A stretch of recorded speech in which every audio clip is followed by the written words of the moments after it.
Hey guys, this is Mike, Thrifty Car Sales of Coopersburg, and it's a quick tutorial on how to change the batteries for a 2015 or newer Ford Escape, and actually a couple of the other SUVs the Ford has out. They changed their key fobs, and this is the new key, the smart key for those vehicles. So really quick, how to change it. A couple of my customers have called me and asked me, hey Mike, can you help me? They stopped by and I gladly showed it to them. So let's get started. Very simple. We start just like any other one. There is actually a key hidden in the fob, so you do have to pull this out.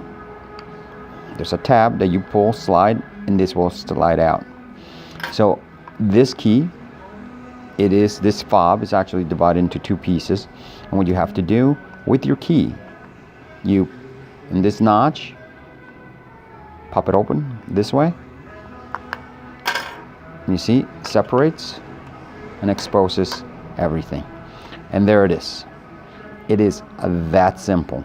So what you do, you take out the battery. Obviously you use a I have little tools here, so I can use flathead screwdriver. Pops it right out,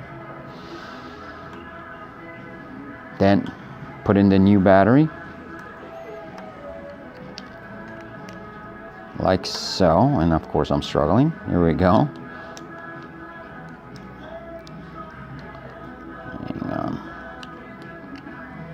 There you go. That's that. And then just put it back together. Guys, for any questions, anything at all, feel free to give us a call here at the store at 610-282-1414. I'll gladly help you out with something simple as this. And our service department is here to assist you with anything else. 610-282-1414, Thrifty Car Sales of Coopersburg. This is Mike. Have an awesome day.